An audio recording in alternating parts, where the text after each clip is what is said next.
Life with my Madhusudana চ্যানেলে নতুন পর্বে আপনাদের সকলকে স্বাগত জানাচ্ছি। বন্ধুরা কেমন আছেন? আশা করি সবাই সুস্থ আছেন, ভালো আছেন। প্রভু জগন্নাথ দেবের অশেষ কৃপা পেতে অবশ্যই কমেন্ট বক্সে লিখুন জয় জগন্নাথ। এই পর্বের বিষয় হলো 2025 সালে 1432 বঙ্গাব্দের জগন্নাথ দেবের স্নান যাত্রা কবে, স্নান পূর্ণিমার পূর্ণাঙ্গ সময়সূচি, পূর্ণিমা তিথি কখন লাগবে, কখন ছাড়বে, পূর্ণিমা নিশি ও ব্রত কবে পালন করা হবে, পূর্ণিমা তিথিতে শ্রী শ্রী সত্যনারায়ণের ব্রত ও পূজা এবং গঙ্গা স্নানের বিশেষ সময় জানবো এই ভিডিওর মাধ্যমে। এছাড়াও আমরা জানবো জগন্নাথ দেবের স্নান যাত্রার মাহাত্ম্য, জগন্নাথ দেবের স্নান যাত্রার দিন এই কাজগুলি করলে প্রভুর কৃপা সহজেই লাভ করা যায়। কি কি কাজ করবেন জগন্নাথ দেবের স্নান যাত্রার দিন জানবো এই ভিডিও থেকে। ভিডিওতে যাবার আগে লাইফ উইথ মাই মধুসূদনা চ্যানেলকে সাবস্ক্রাইব করুন, লাইক কমেন্ট শেয়ার করুন, ধার্মিক হয়ে নোটিফিকেশন ঘন্টাটা বাজিয়ে দিন।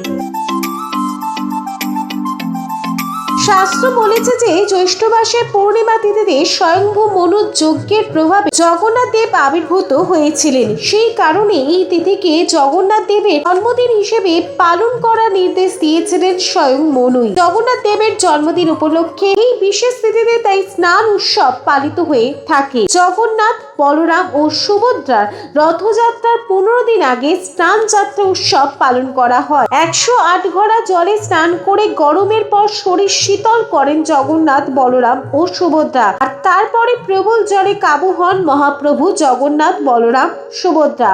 রাজবৈদ্য তাদের চিকিৎসা করেন। ঈশ্বরের এই অসুস্থতার সময়টি অনশন নামে পরিচিত।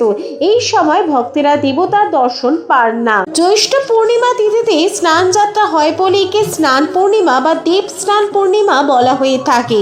মহাস্নানের আগে পর্যন্ত রত্নবেদিতে অবস্থান করেন জগন্নাথ। প্রথমে জগন্নাথ, তারপর বলভদ্র, শেষে সুভদ্রাকে পুষ্পাঞ্জলি দিয়ে পূজা করেন মন্দিরের সেবায়েতরা। তারপর 3 ভাই বোনকে নিয়ে যাওয়া হয় স্নান বেদিতে। সুন্দর পট্টবস্ত্র দিয়ে ঢেকে জগন্নাথ দেব সহ বলরাম ও সুভদ্রাকে স্নান মঞ্চে নিয়ে আসা হয়। সেই সময় চামর ও তালপাতা পাখা দিয়ে 3 দেবতাকে বাতাস করা হয়। সেখানে মঙ্গল আরতি ও সূর্য আরাধনার পর 3 জনকে মহাস্নানের জন্য প্রস্তুত করানো হয়। মন্দিরের দক্ষিণ দিকের দরজায় রয়েছে কুয়ো। সেই কুয়ো থেকে 108 ঘড়া জল তুলে সেই জলে স্নান করেন জগন্নাথ, বলরাম এবং সুভদ্রা। স্নানের পর জগন্নাথ, বলরাম ও সুভদ্রাকে হাতি বেশ বা গণেশ বেশ পরানো হয়ে থাকে। কথিত আছে স্বয়ং জগন্নাথ দেব মহারাজ ইন্দ্রদম্নকে নির্দেশ দিয়েছিলেন যে মহাস্নানের পর অঙ্গরাগবিহীন রূপ যেন কেউ না দেখে। 2025 সালে 1432 বঙ্গাব্দে শ্রী শ্রী জগন্নাথ দেবের স্নান যাত্রা দেব স্নান পূর্ণিমা বা স্নান পূর্ণিমার পূর্ণাঙ্গ সময়সূচি। 2025 সালে শ্রী শ্রী জগন্নাথ দেবের স্নান যাত্রা অনুষ্ঠিত হবে 11 জুন 2025 বাংলার 27 জ্যৈষ্ঠ 1432 বুধবার। স্নান পূর্ণিমার পূর্ণিমা তিথি শুরু হবে 10 জুন 2025 বাংলার 26 জ্যৈষ্ঠ 1432 মঙ্গলবার সকাল 11টা 5 পর থেকে। স্নান পূর্ণিমার পূর্ণিমা তিথি সমাপ্ত হবে 11 জুন 2025 বাংলার 27 জ্যৈষ্ঠ 1432 বুধবার দুপুর 12টা 38। পূর্ণিমার নিশি পালন করা হবে 10 জুন 2025 বাংলার 27 জ্যৈষ্ঠ 1432 মঙ্গলবার। পূর্ণিমার ব্রতোপবাস পালন করা হবে 11 জুন 2025 বাংলার 27 জ্যৈষ্ঠ 1432 বুধবার পূর্বার উদয়ে শ্রী শ্রী জগন্নাথ দেবের স্নান যাত্রা। প্রভু শ্রী শ্রী জগন্নাথ দেবের বিশেষ আড়ম্বর সহিত পূজা ও উৎসব। গঙ্গা স্নানের বিশেষ সময় হবে 11 জুন বুধবার দুপুর 12টা 38 মধ্যে।